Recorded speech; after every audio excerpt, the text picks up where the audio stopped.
Anda masih bersama kami di CNN Indonesia Newsroom. Barada Richard Eliezer atau Barada E mengaku tidak mengetahui rencana pembunuhan yang disusun Irjen Polisi Ferdy Sambo untuk menghabisi nyawa Brigadir Yosua. Barada E juga dijanjikan menerima imbalan 1 miliar rupiah dari Ferdy Sambo setelah peristiwa penembakan Brigadir Yosua. Tim kuasa hukum Barada E meminta agar kliennya dibebaskan karena hanya mengikuti perintah atasannya, yakni Ferdy Sambo untuk menembak Brigadir Yosua. Bagaimana nasib Barada E pasca dilindungi LPSK sebagai Justice Collaborator? Untuk membahasnya lebih dalam, kita sudah terhubung melalui sambungan Zoom dengan kuasa hukum Barada E, Roni Talapesi. Selamat sore, Bang Roni. Selamat sore, Bang Roni. Waduh. Selamat sore Mbak Nana. Ini signalnya agak kurang bagus tapi ya, saya bisa coba mendengar suara Anda. ya. Dan pakar hukum pidana Apa kabar, Universitas Trisakti, Abdul Fikar Hajar. Selamat sore Pak Fikar. Selamat sore Mbak Nana.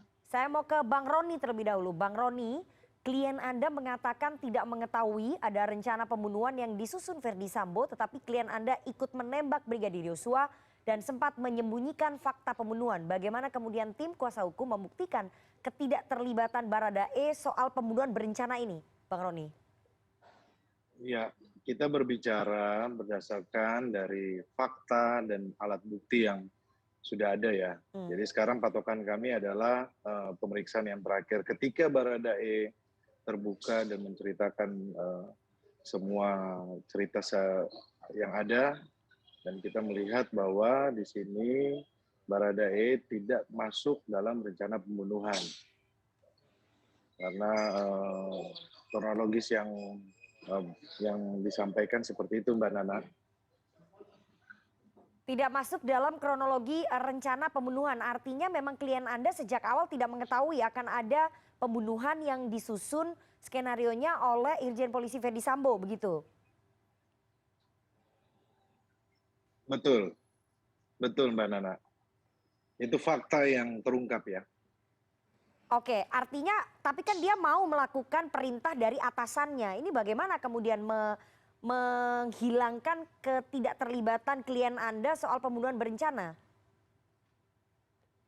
Ya, makanya dalam proses ini kita kan menghadirkan ahli, kita menghadirkan juga pun saksi-saksi yang meringankan. Karena kan di situ kita melihat bahwa ada celah hukum, bahwa pembelaan dari kami melihat bahwa Barada E ini adalah status sebagai orang yang lemah yang tidak mempunyai pilihan yang lain. Ketika diperintah sama pimpinan tidak ada pilihan, dan kejadiannya waktu itu terlalu cepat gitu loh. Jadi itu yang disampaikan di proses penyidikan. Tetapi kalau lebih jauh lagi, ini kan masih materi penyidikan ya, kita nanti tunggu untuk lengkapnya. Tetapi sampai saat ini kami yakin, kami berkeyakinan dengan mendampingi Barada E ini, kami melihat bahwa memang tidak ada niatan sama sekali dari Barada E ini untuk melakukan rencana pembunuhan. Dia hanya berdasarkan perintah, Mbak Nana. Oke, Pak Fikar, saya ingin tanya tadi berdasarkan kesaksian ataupun keterangan dari tim kuasa hukum Barada E bahwa kliennya ini adalah pihak yang lemah, tidak bisa melawan perintah atasan, artinya mengacu ke pendapat pasal 50 dan 51 KUHP bahwa seseorang tidak bisa dipidana karena melaksanakan perintah jabatan yang diberikan penguasa berwenang.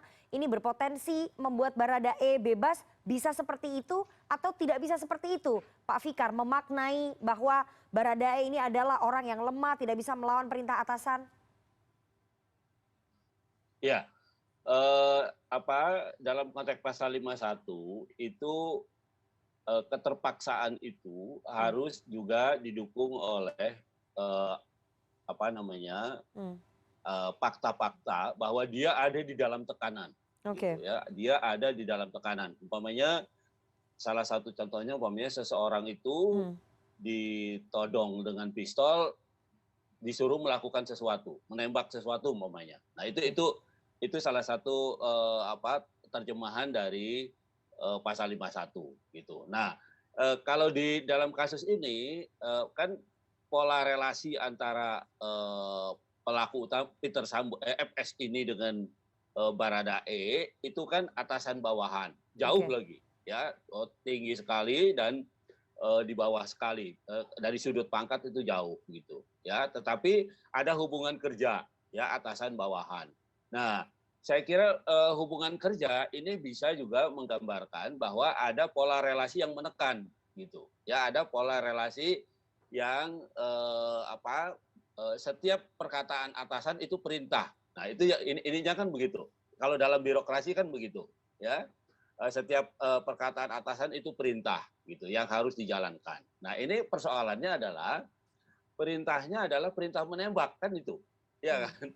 Perintah yang hanya ada dalam satu acara, ada dua situasi. Yang pertama dalam peperangan ya, dalam peperangan. Yang kedua dalam pelaksanaan hukuman, dalam eksekusi ya.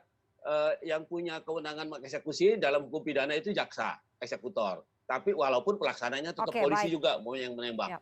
Nah, jadi perintah nembak itu ada di dua situasi itu sebenarnya gitu. Nah, yang ingin saya katakan adalah seharusnya diprotes dulu gitu ya. Ada semacam perlawanan gitu bahwa dia meskipun pola hubungannya atasan bawahan, tapi dia mestinya ada penolakan dulu. Nah, kalau sudah terpaksa sekali dia mau ditembak, baru umpamanya dia menembak. Itu gambaran 51 itu sebenarnya seperti itu. Oke, artinya situasi yang menempatkan posisi Baradae pada saat itu sebetulnya situasi yang bisa ditolak ya, karena tidak dalam situasi peperangan dan bukan sedang mengeksekusi hukuman terhadap seseorang begitu ya. Jadi sebetulnya Baradae bisa menolak perintah atasannya itu, Pak Fikar. Tidak serta-merta mau melakukan apa yang diperintahkan oleh atasannya. Ya, menurut saya begitu. Kecuali perintah itu disertai dengan umpamanya todongan pistol di kepala, gitu.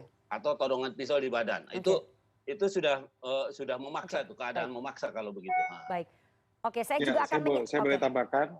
Oke, sebentar Bang Roni, sebelum Anda menambahkan, saya ingin menyapa terlebih dahulu sudah bergabung Wakil Ketua LPSK, Ibu Susila Ningtyas. Ibu, nanti saya akan tanya soal pertimbangan LPSK mengabulkan permohonan justice collaborator-nya Baradae. Tapi saya mau ke Bang Roni terlebih dahulu, silakan ditanggapi tadi soal situasi yang menempatkan klien Anda ternyata bisa untuk menolak perintah dari atasannya menembak Brigadir Yosua. Jadi perlu kami sampaikan sedikit ya ke publik bahwa ada kejadian yang sangat cepat. Dan fakta yang terjadi ini adalah Baradae ini pangkat yang paling rendah, yang paling bawah. Jadi ketika menghadapi pimpinan yang tingkatannya level di atas itu tidak berani membantah. Terus yang ketiga, Baradae ini baru masuk di lingkungan menjadi ajudan dari keluarga Pak FS atau jadi sopir.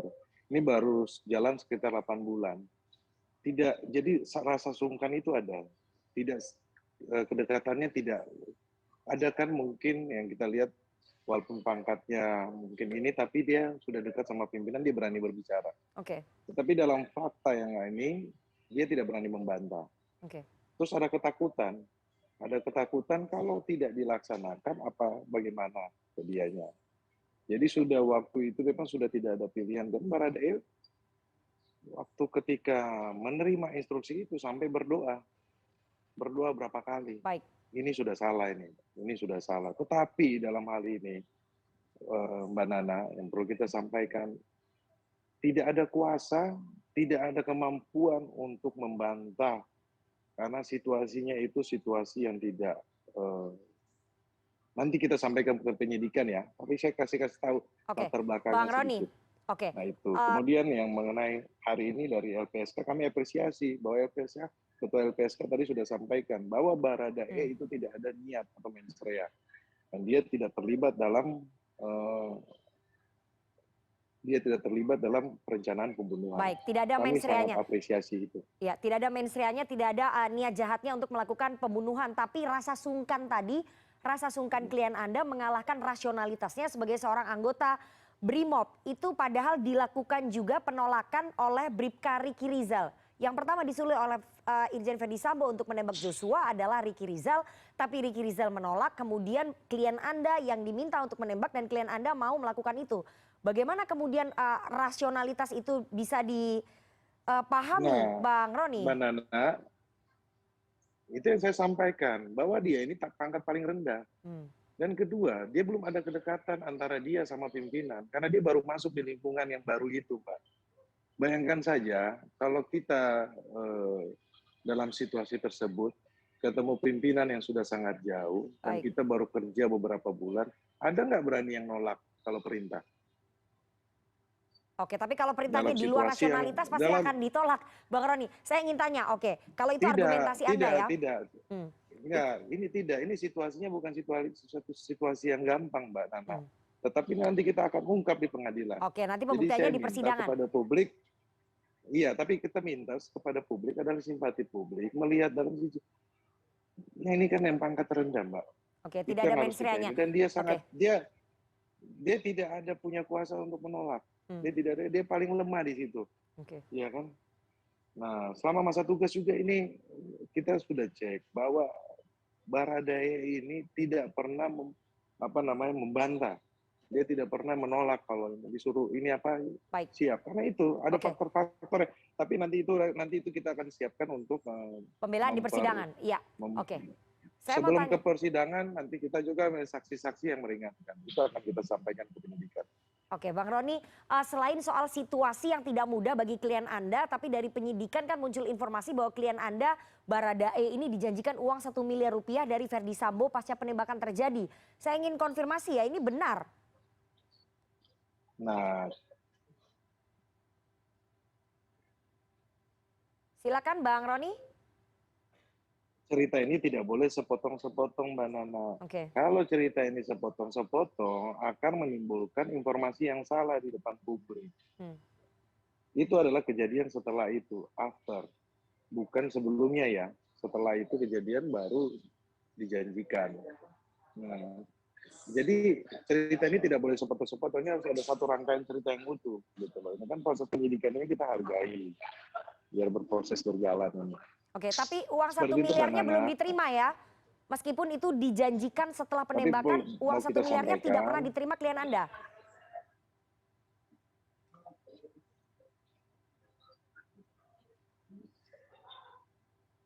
Bang Roni, uang 1 miliarnya pernah diterima klien Anda atau tidak pernah diterima oleh klien Anda?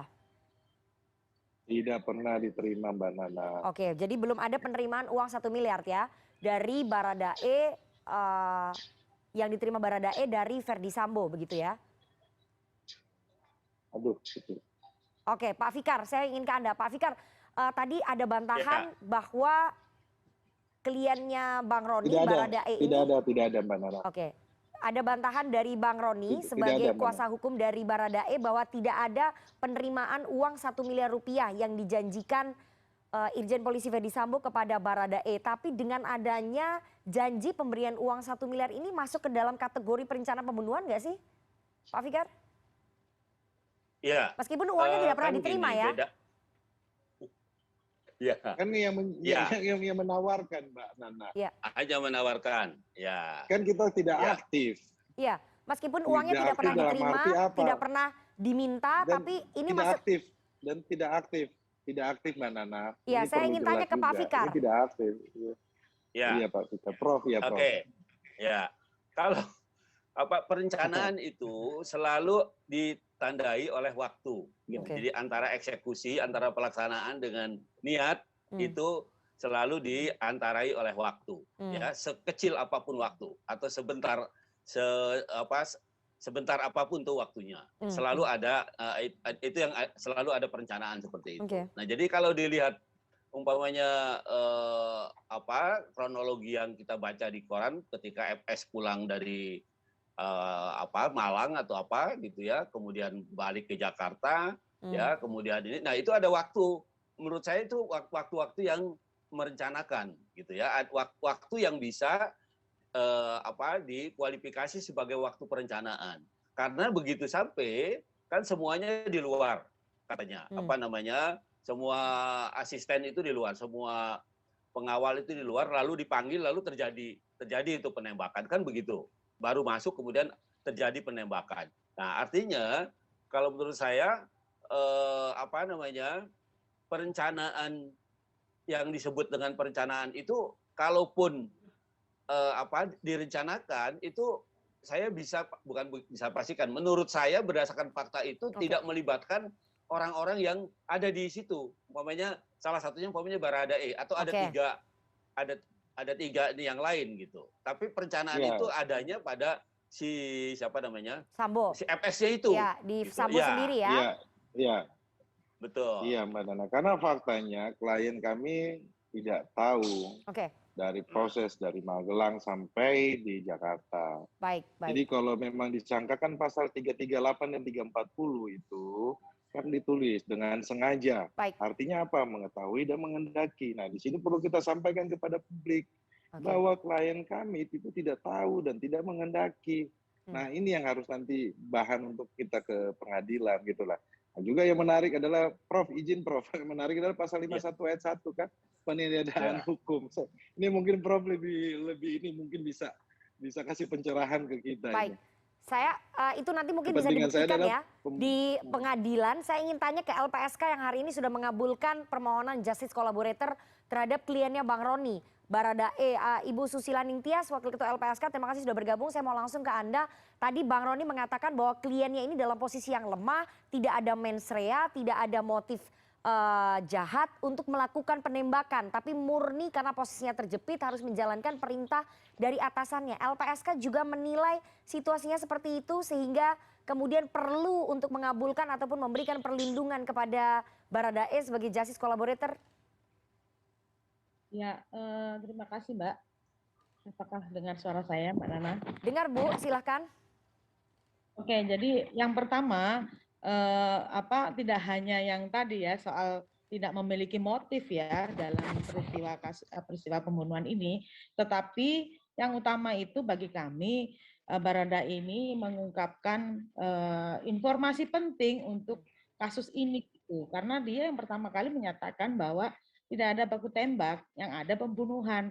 Itu poin utama bagi kami bahwa yang bersangkutan ini sudah memiliki itikat baik ya untuk bekerja sama dengan aparat penegak hukum gitu untuk mengungkap kasus ini. Terus yang kedua bahwa yang bersangkutan ini Baradae ini bukan pelaku utama gitu dalam kasus ini. Ini dibuktikan dengan pasal yang disangkakan ya, pasal 338 dan jungto pasal 55 dan 56 nih dari awal sudah kami indikasikan bahwa waduh ini bisa jadi gitu ya, bukan pelaku utama gitu. Terus kemudian yang berikutnya ada ancaman gitu ya, kekhawatiran yang disampaikan oleh Baradae kepada LPSK, kemungkinan ada pada yang bersangkutan baik itu fisik maupun psikis ya, itu yang dikhawatirkan dan bisa saja memang berpotensi ada ancaman yang terjadi kepada Baradae, sehingga kemudian kami memutuskan sejak Jumat sebenarnya untuk memberikan perlindungan secara darurat kepada Baradae, tetapi hari Senin ini kami putuskan resminya begitu. Oke, jadi tadi faktor-faktor tadi selain tidak memiliki mens rea, kemudian bukan pelaku utama dan mau membongkar penyelidikan kasus ini, itu menjadi pertimbangan dari LPSK untuk bisa mengabulkan permohonan perlindungan ataupun permohonan justice collaborator-nya Baradae. Bang Roni, dengan dikabulkannya permohonan justice collaborator terhadap klien Anda, bagaimana kemudian memastikan klien Anda ini akan konsisten sampai persidangan menyampaikan fakta yang sama? Karena banyak yang terjadi ketika sudah dikabulkan menjadi justice collaborator sampai persidangan kemudian berubah kesaksiannya. Tidak usah khawatir Mbak Nana. Klien kami ini orang bilang sudah kepala tanggung ini, udah terbuka semuanya. Jadi tidak usah khawatir. Jadi publik harus kita yakinkan bahwa klien kami tetap konsisten, sudah sampaikan apa adanya dengan kehadiran saya sebagai kuasa hukum dari Baradae. Beliau lebih terbuka, terus lebih update terhadap BAP yang ada. Jadi publik tidak usah khawatir. Yang paling penting adalah kita mohon dukungannya lah. Ini Baradae ini orang yang lemah, orang yang tertindas. Ini perlu dukungan dari publik. Oke, tidak perlu khawatir kalau itu tadi jaminannya Bang Roni Talapesi kuasa hukumnya Baradae bahwa Baradae akan tetap menyampaikan fakta sesuai dengan BAP yang lama begitu ya, BAP yang sudah ada sampai saat ini. Tapi Bu Susila Ningtyas, saya ingin tanya dari LPSK bagaimana sebetulnya melihat kondisi psikologisnya Baradae saat ini, karena kan kalau kita lihat perjalanannya sebelumnya ini Baradae sudah 3 kali mengganti keterangannya ya, sampai terakhir kemarin yang keterangannya pada Jumat pekan lalu berhasil membongkar ataupun berbicara yang sebenarnya. Tapi bagaimana kemudian LPSK menjamin konsistensi ini sampai ke persidangan? Kondisi psikologis yang bersangkutan bagaimana sih Bu Susila Ningtyas? Secara umum kondisi Baradae ini alhamdulillah baik ya, aman dan saat ini juga sehat. Nah, terkait dengan psikologis kami juga belum melihat adanya trauma gitu. Jadi menurut saya secara psikologis Baradae ini kuat, Mbak, untuk punya komitmen kuat untuk berani mengungkap kejahatan yang diketahuinya. Nah, kami juga akan siapkan, nanti tentu saja harus ada peran serta nih dari Mas Roni dan kawan-kawan terkait dengan kami akan membantu menyediakan psikolog, Mbak Nana, untuk Mas Baradae ini supaya nanti pada saat pemeriksaan di persidangan utamanya Mas Baradae tetap komit dan tetap kuat gitu ya, ini untuk mengungkap ketahuinya. Karena seringkali kan ada berita-berita apa gitu kan down. Nah, ini yang kita jaga. Tidak ada itu. Oh ya. Tidak ada itu, Mbak. Itu hoax semuanya itu. Oh gitu ya. Oke, itu sudah dijamin oleh tim kuasa hukumnya Bu Susila Ningtyas. Tapi kita lihat nanti bagaimana. Saya mau ke Pak Fikar. Pak Fikar, dengan menjadi justice collaborator, apakah dapat memperingan hukuman Baradae? Padahal kalau kita lihat sistem hukum di Indonesia ini kan belum menganut justice collaborator, yang ada saksi mahkota nih Pak. Ya, jadi gini, betul bahwa justice collaborator itu nggak ada sistemnya di KUHAP sebenarnya ya. Cuma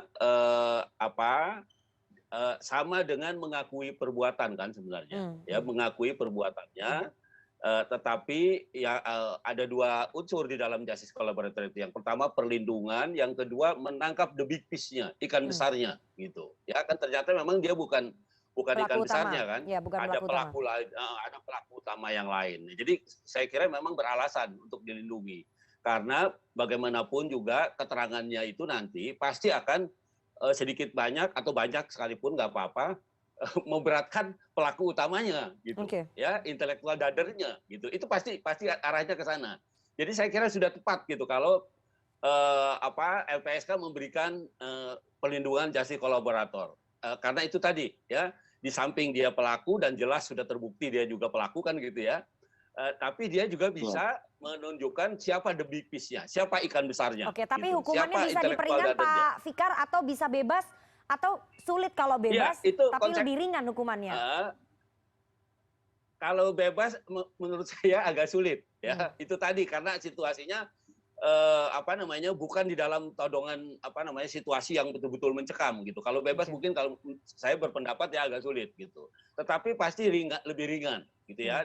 Pasti lebih ringan karena ya itu tadi ada perannya mengungkap kejahatan yang lebih besar, mengungkap kejahatan sejelas-jelasnya, yaitu dengan mengemukakan siapa sebenarnya pelaku utamanya. Oke, Bang Roni, ini salah satu peran dari klien Anda, salah satu peran dari klien Anda adalah mengungkap big fish. Big fish yang pertama sudah diungkap ya, bahwa aktor intelektualnya adalah Irjen Polisi Ferdy Sambo. Tapi dengan menjadi justice collaborator, apakah kemudian klien Anda juga akan membuka peran pihak lain? Karena di sini masih ada saksi kunci lainnya, masih ada Putri Chandrawati yang belum jelas statusnya. Ini akan dibuka juga oleh klien Anda? Iya. Begini, Mbak Nana, harapan kami status GC ini kan berarti ada hak-hak khusus yang diberikan sebagai kompensasi. Contohnya keringanan hukuman. Dan ya kami sebagai pengacara melihat demi rasa keadilan terhadap Baradae ini layak untuk dibebaskan, Mbak Nana. Karena faktanya apa? Dia tidak punya pengetahuan apalagi rencana untuk membunuh temannya sendiri. Nah nanti detailnya nanti kita akan sampaikan nanti. Detailnya akan disampaikan ke persidangan. Tadi Anda belum jawab pertanyaan saya sebagai justice collaborator. Komitmennya adalah membuka semua big fish ataupun aktor-aktor intelektual. Tapi sampai saat ini sudah ada 4 tersangka. Masih ada 1 yang statusnya belum jelas. Padahal dia adalah saksi kunci. Yakni Putri Chandrawati. Dan LPSK saja kesulitan untuk bisa memeriksa yang bersangkutan. Apakah kemudian klien Anda juga akan membuka Aku peran? pikir, no, jangan. Mbak Nana, aku pikir jangan tolong disampaikan. Ini LPSK semua sudah mendapatkan informasi jelas. Komnas HAM sudah sampaikan jelas, dia sudah terbuka semuanya. Jadi jangan supaya publik melihat bahwa klien kami ini tidak menyampaikan. Klien kami sudah sangat kooperatif, sudah sampaikan apa adanya. Oke, Mbak Nana. Berarti klien Anda juga sudah menyampaikan apa peran Putri Chandrawati di sini ya kepada penyidik, kepada LPSK dan juga kepada Komnas HAM. Itu adalah materi penyidikan, Mbak Nana. Oke.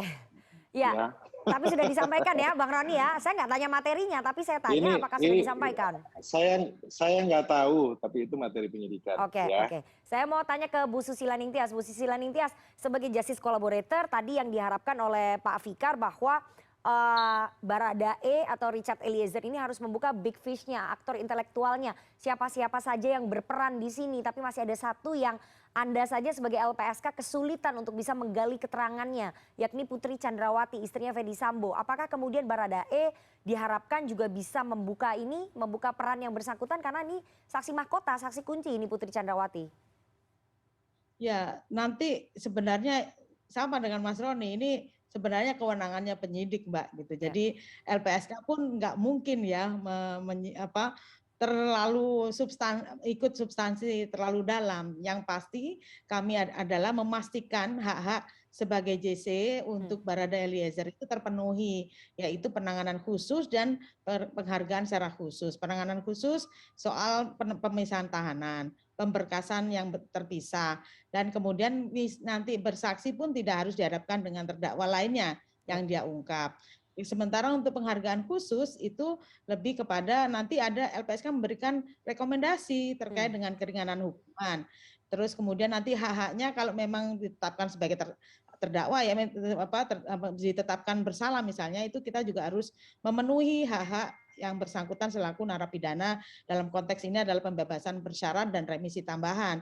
Nah nanti kalau kemudian putusannya bebas, apalagi gitu lebih mudah lagi kita memberikan perlindungan dan memberikan hak-haknya kepada Baradae ini gitu.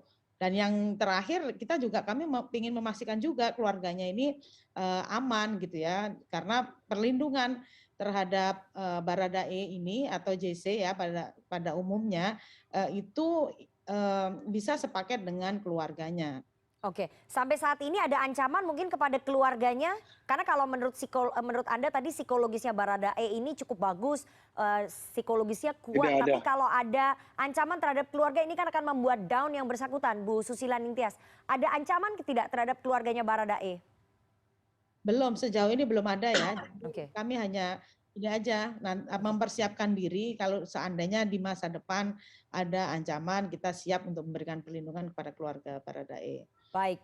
Kita tunggu nanti bagaimana pembuktiannya di persidangan. Kalau harapannya dari tim kuasa hukum, dari Bang Roni dan teman-teman bahwa Baradae ini bisa bebas. Tapi kalau menurut Pak Fikar Hajar ini agak susah karena situasinya sebetulnya memungkinkan Baradae untuk menolak perintah dari Ferdy Sambo tidak mengeksekusi Brigadir Yosua. Tapi sekali lagi pembuktiannya di persidangan. Bagaimana Bang Roni? Siap. Ya, karena kan nanti kronologisnya itu tidak boleh sepotong-sepotong, Mbak Nana. Ini kan rangkaian peristiwa hukumnya ini harus jadi satu. Yang paling penting adalah kita mohon dukungan dari publik. Gitu loh. Kita tunggu nanti bagaimana. Semua tidak mau di dalam situasi dan tempat yang seperti itu. Coba kita bayangkan kan. Nanti kita sekali lagi tunggu pembuktiannya di persidangan. Bagaimana kemudian majelis hakim bisa menilai ini secara fair trial begitu ya. Terima kasih sekali para narasumber yang sudah bergabung pada sore hari ini. Ada Roni Talapesi, kuasa hukum Baradae, Abdul Fikar Hajar, pakar hukum pidana Universitas Trisakti, dan Wakil Ketua LPSK Susila Ningtyas. Terima kasih sekali Bapak Ibu sudah bergabung pada diskusi kita sore hari ini. Sehat selalu. Sehat selalu. Dan informasi terkini lainnya akan kami hadirkan sesaat lagi. Tetaplah bersama CNN Indonesia Newsroom.